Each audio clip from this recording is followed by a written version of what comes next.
Bonjour à tous et bienvenue sur Madforge Moteur. Alors ici sur cette chaîne, pour ceux qui viennent d'arriver, on fait des préparations moteurs complètes. On fait des préparations châssis. Là ici par exemple on a un projet, voilà, ça va être un projet très particulier. Ici on va passer en pipe d'admission sur mesure, en cornet, voilà, avec admission bien spécifique, j'en parlerai quand on sera dessus.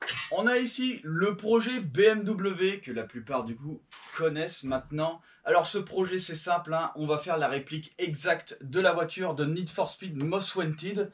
Donc on va tout faire pour qu'elle ressemble. Elle était 4 portes de base, on l'a passée en 3 portes. Voilà, enfin elle était 5 portes, on l'a passée en 3 portes.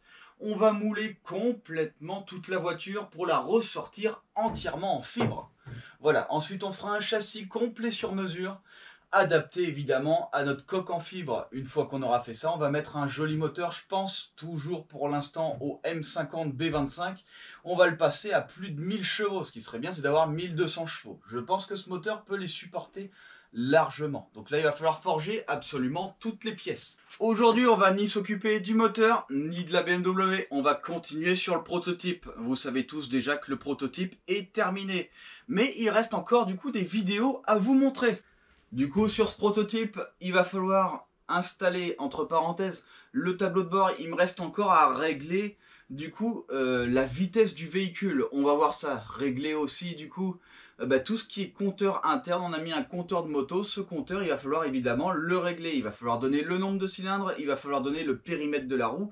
On va voir un petit peu comment on fait tout ça. Une chose importante aussi, on a le système d'échappement qui fait énormément de bruit. Du coup, on va installer un nouveau silencieux.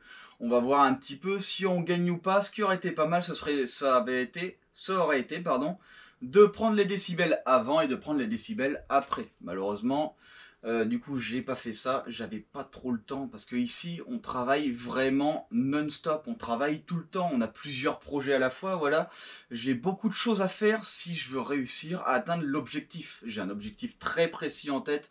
Du coup, j'ai ce projet.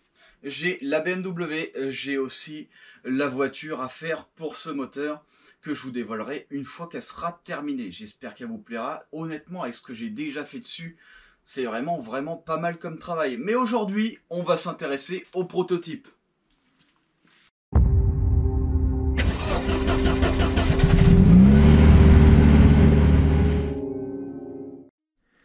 Alors du coup, on doit régler le compteur. Le compteur, on doit connaître du coup le périmètre de notre roue.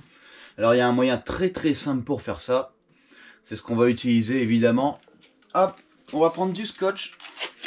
Voilà. On va le mettre juste ici. Et ici, avec mon stylo, je vais venir faire un trait. Ok. Maintenant, il faut que j'ai assez de distance. Donc, je vais éloigner mon pneu. Hop. Et avec une craie, je vais mettre pile poil. Je vais faire le trait pile poil. Là où j'ai mon trait. Voilà. Et après, j'ai juste à faire tourner la roue. Et dès que je retombe dessus, je refais un trait. Et voilà. Et là, j'ai mon périmètre de roue. Voilà. Maintenant que j'ai mon périmètre, j'ai plus qu'à le mesurer. C'est hyper simple, hein. Alors, ce qu'il faut savoir, c'est que plus votre voiture est lourde, plus votre pneu s'écrase au sol. Du coup, ce périmètre, évidemment, il varie en fonction de votre accélération, de votre vitesse, votre pression et votre poids de véhicule. Voilà, ici, on a les véhicules plutôt légers, les pneus s'écrasent pas trop. Après, on met quand même un petit peu d'angle de carrossage, du coup, ça va quand même varier. Mais on va essayer d'être le plus précis possible. Alors, ici, on a 174 1740 mm. Voilà. 1740 mm. On va enlever 10 mm. On va enlever 10 mm. Parce que comme je vous dis, le pneu s'écrase au sol. Nous, il s'écrase pas trop, donc on va pas trop enlever. Du coup, il n'y a plus qu'à l'enregistrer sur notre compteur. C'est aussi simple que ça. Voilà, on a notre compteur. Alors, ici, on allume notre compteur. Pendant l'instant qu'on allume notre compteur, on reste appuyé sur le bouton. Ici, on a un bouton de réglage. Il n'y a qu'un seul bouton. Donc, quand on appuie longtemps, ça fait quelque chose. Quand on appuie une seule fois, ça fait quelque chose. Donc ici, il nous demande un code. Hop. Donc là, j'appuie longtemps. Et maintenant, j'appuie chaque fois pour donner le code. Donc là, ici, par exemple, c'est 6810. Hop. 6000. Là, j'appuie longtemps. 1, 2, 3, 4, 5, 6, 7, 8. J'appuie longtemps. 1, j'appuie longtemps. Et j'appuie longtemps. Voilà. Alors, maintenant... à chaque fois que j'appuie, ça me fait choisir. Je vais me mettre un peu plus près. Ça me fait choisir. Donc le premier, la circonférence. Le deuxième c'est... il faudra que je regarde ce que c'est. Le troisième, c'est le nombre de cylindres. Le quatrième, c'est le kilométrage dès le début que vous avez. Donc là, par exemple, hein, nous, on a 0 km. Hein. Donc là, je reste appuyé. Reste appuyé. Reste appuyé. Hop. Hop. Et là, je remets 0. Voilà. Ensuite, je reste appuyé. Hop, et voilà. Maintenant, j'ai plus qu'à resélectionner les autres. La fuel, donc comment on appelle ça, l'indicateur de niveau d'essence, j'ai bien 2 indicateurs. Une double indication. L'eau, on s'en fout, puisqu'on n'a pas d'eau. Et ça, c'est le service. Donc, tous les 1500 km, ça me dira, tiens, hop, attention, service à faire. Voilà. Alors, ici, du coup, on a fait la mesure. Du coup, on va la rentrer. Hop, donc ici, on a un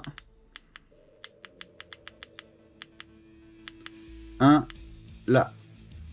Hop, on a 7. Hop. Et là... on a 3. Mince. Ah oui, parce qu'au final, vu que le pneu s'écrase un peu, j'ai préféré enlever. Voilà. Et là, on a 0. Ok. Le nombre de... je pense que c'est le nombre de capteurs. Sauf que nous, on en a mis qu'un seul. Ça va être le capteur de roue.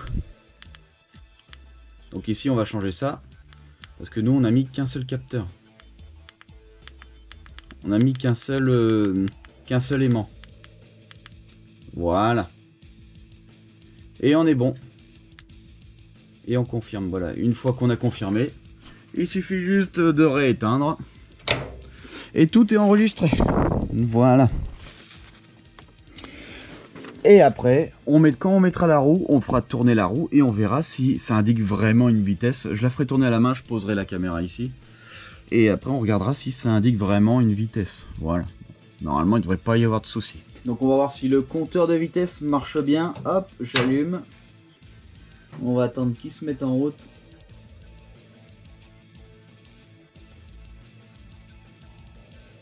Ok, maintenant, je vais faire tourner la roue et on va voir, du coup, si j'ai une indication.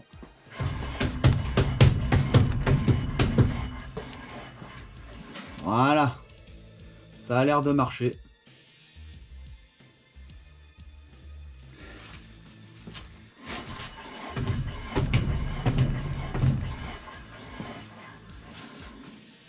Ok, bon, il y a un peu de retard, on le voit, hein. Mais il y a quand même une indication, c'est déjà ça. Ok, ça marche. Donc là, déjà, hop, on sait que ça marche bien. Alors, un souci important aussi qu'il faut régler. Elle fait quand même pas mal de bruit. Je sais pas si on est à la limite du coup de l'acceptable. Mais, bon, j'ai un silencieux ici. Voilà. Un silencieux en plus qui est plutôt pas trop mal, hein. Il est plutôt, on va dire, agréable à regarder. Voilà. Je pense qu'on va placer du coup ce silencieux à la place juste du tube en inox. Je pense que ce sera mieux, on aura beaucoup moins de bruit. Et on n'aura pas de restriction de gaz. Voilà. Donc en fait, du coup, j'aurai pas de perte. Et en plus, le son sera diminué. Le son sera un peu plus grave aussi. Parce que ça va résonner différemment que dans un tube. Voilà. Du coup, là, ce qu'il va falloir faire, c'est que je détermine une longueur. Voilà. Et surtout qu'il va falloir que je détermine une sortie. Là, la sortie est vraiment trop grosse. Ici, j'aimerais bien que la sortie soit à peu près par là. Voilà. Un peu moins. Je pense qu'ici, c'est pas trop mal. Donc ici, après, je vais de l'autre côté.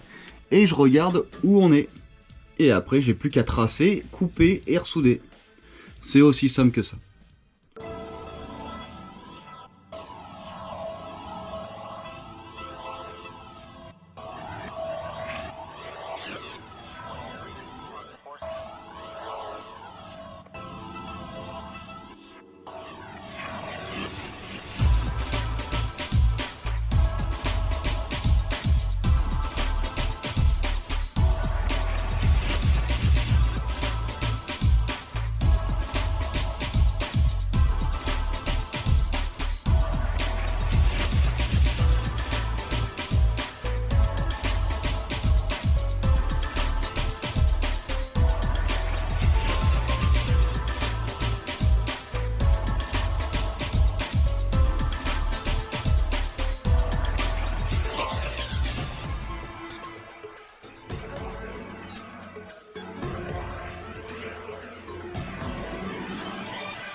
Voilà, du coup on a changé l'échappement, on a changé le pot d'échappement.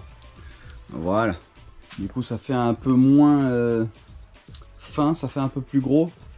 C'est pas trop mal. Voilà, le silencieux à la bonne longueur. Et maintenant il faut la démarrer pour voir un peu ce que ça donne. Alors, hop.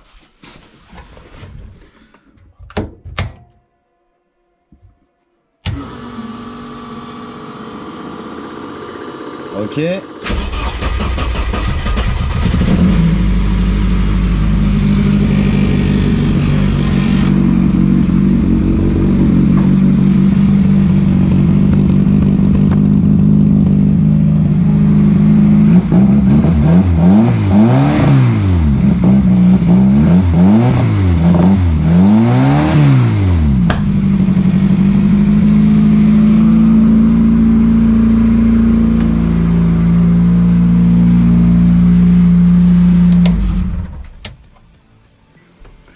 Bon, ça a l'air pas trop mal. Alors si ça a pété, c'est uniquement parce qu'on est froid, hein. Le fait d'être froid, ça envoie un peu plus du coup de carburant dans le moteur. Et en fait, quand on passe au moment à la décélération, on a un moment où ça peut arriver que l'ingestion se fasse juste avant l'étincelle. Du coup, hop, tout ce qui arrive dedans, ça explose dans le pot. Voilà, donc c'est pas trop mal. Malheureusement, on est quand même dans une salle qui résonne au final. Dans le garage, ça résonne, donc il faudra aller dehors. Mais je pense que c'est un peu moins bruyant. Je suis même pas sûr. Voilà, c'est vraiment que en route ou que pour vraiment savoir. Donc là, il faudrait que j'aille dehors pour faire des essais. Mais bon, là d'abord, il faut finir la voiture avant de refaire des essais. Donc voilà, avec le prototype, on n'a pas encore terminé de tout voir, évidemment, il nous reste encore des choses. Alors l'échappement, est-ce que ça fait un peu moins de bruit? Je pense. En fait, le bruit, si vous voulez, les décibels, c'est très particulier. C'est pas plus ça fait de boucan, plus il y a de décibels. C'est un peu plus compliqué que ça. Suivant si c'est grave, suivant si c'est aigu, les bruits, ça va être complètement différent. Donc déjà, on a réglé un petit peu ce problème. Évidemment, il faudra que je prenne, du coup, un... Comment on appelle ça? Un sonomètre. Il faudra qu'on prenne du coup un sonomètre pour voir si on respecte les règles du coup pour les circuits. Voilà, parce que quand même l'objectif de ce prototype c'est quand même d'aller sur circuit. Alors malheureusement j'ai tellement de trucs à faire qu'il va falloir attendre un petit peu pour l'emmener sur circuit et l'emmener sur banc. On verra ça un peu plus tard. Là j'ai des objectifs très précis, comme je vous l'ai dit en début de vidéo, j'ai vraiment des choses importantes à faire. Si cette vidéo vous a plu surtout, n'hésitez pas à mettre un pouce bleu, n'hésitez pas à partager, et pour tous ceux à qui ça intéresse de réaliser des vrais projets complets de A à Z, des préparations moteurs avec gestion cartographique, des constructions complètes, là vous pouvez tout savoir, je vous explique tout sur le futur projet qui est en train de se faire. On a des nouveaux outils, on verra comment les utiliser, vous allez voir que là on va vraiment travailler la tôlerie. Ça va être complètement différent. Et si tout ça vous intéresse, venez vous abonner sur Matt Forge Motor.